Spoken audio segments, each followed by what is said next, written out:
तो दोस्तों नमस्कार। सक्सेस विद ओम चैनल में आपका हार्दिक स्वागत है। दोस्तों आज हम चलेंगे हिंदी भाषा के विकास के क्रम।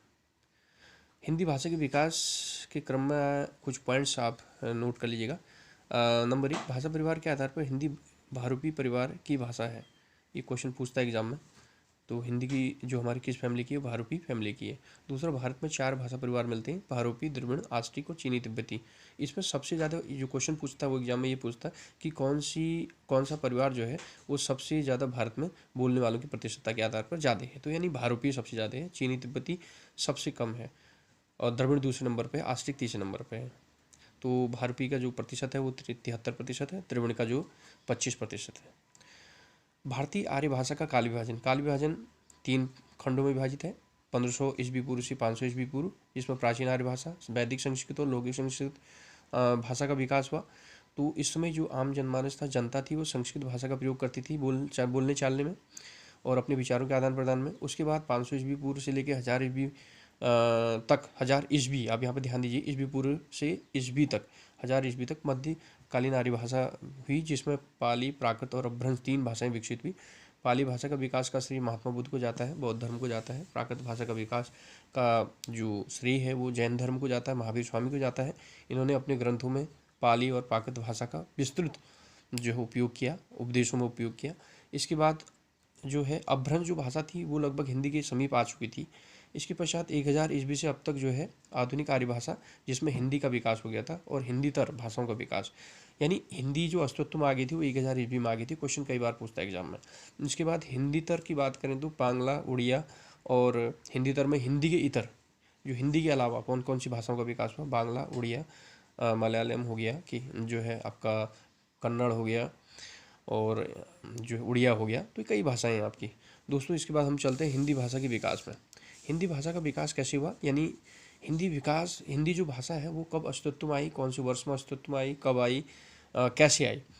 तो सबसे पहले हम बात करते हैं हिंदी भाषा के विकास में वैदिक संस्कृत का। तो वैदिक संस्कृत जो थी आपकी 500 बीसी से 1000 बीसी के बीच चली। वैदिक संस्कृत का जो काल था वो ऋग्वैदिक सभ्यता का काल था। इस समय ऋग्वेद के जो लोग थे, ऋग्वैदिक सभ्यता के जो लोग थे या जनता थी, वो अपनी बोलचाल में संस्कृत भाषा का प्रयोग करती थी, जो काफ़ी कठिन हुआ करती थी समझने में भी और बोलने में भी। इसके बाद धीरे धीरे लौकिक संस्कृत का विकास हुआ। ये भी बोलने में संस्कृत का ही मॉडिफाइड, वैदिक संस्कृत का ही मॉडिफाइड रूप है। लौकिक संस्कृत ये भी बोलने में थोड़ा कठिन थी। इसका कालखंड 1000 ईस्वी पूर्व से 500 ईस्वी पूर्व है। इस समय इस काल को महाभारत काल भी कहते हैं। तो इस काल के लोग लौकिक संस्कृत का प्रयोग बोलने चालने में करते थे। तो दोस्तों इसके बाद धीरे धीरे जनता को ये लगा कि यार इतनी जो भाषा है बहुत कठिन है, संस्कृत समझने में भी नहीं आ रही, पढ़ने में भी नहीं आ रही और बोलने में भी कठिन हो रही। तो धीरे धीरे लोगों को मांग थी कि यार एक ऐसी भाषा जो सरल हो, सहज हो। तो परिणामस्वरूप पाली भाषा का जन्म हुआ। 1500 ईस्वी पूर्व से लेके 1 ईस्वी तक ये चली। इस भाषा का विकास जो है आपका जो महात्मा बुद्ध ने किया, ठीक है। तो महात्मा बुद्ध ने अपने ग्रंथों में, अपने उपदेशों में इस भाषा का विकास किया। इसके पश्चात प्राकृत भाषा है। प्राकृत भाषा 1 ईस्वी से लेकर 500 ईस्वी 1 ईस्वी से लेकर 500 ईस्वी तक चली। ये जो प्राकृत भाषा, जैन धर्म ने इसका विकास किया, महावीर स्वामी ने इसका विकास किया। तो प्राकृत भाषा को लाने का श्रेय जैन धर्म को जाता है। ये इनकी पाली की अपेक्षा थोड़ा और सरल थी।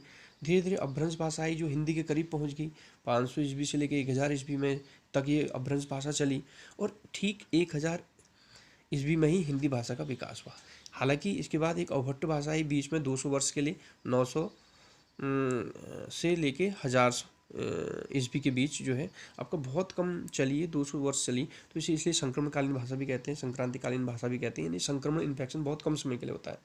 तो उसी तरह जो है अवभट्ट भाषा भी बहुत कम समय के लिए रही, यानी कि 200 वर्ष तक रही। इसके बाद प्राचीन हिंदी आ गई, प्रारंभिक हिंदी आ गई और हिंदी एक्चुअल में देखा जाए तो 1000 ईस्वी में आ गई थी, ठीक है। धीरे धीरे हिंदी का विकास होते रहा आज ये आधुनिक हिंदी का जन्म हो गया।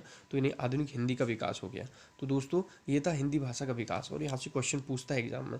अब वैदिक संस्कृत, जो संस्कृत थी वो हिंदी की जननी कहलाती है, हिंदी की जननी वैदिक संस्कृत। भारत की प्रथम देश भाषा पाली कहलाती है और वास्तव में हिंदी का जो एक्चुअल में विकास हुआ वो अपभ्रंश भाषा से हुआ। ये 3 आपको पॉइंट याद रखने हैं, ठीक है दोस्तों। धन्यवाद दोस्तों, मैं आपको अगले वीडियो में मिलूँगा और इसी के साथ लाइक और सब्सक्राइब कीजिएगा। Thank you.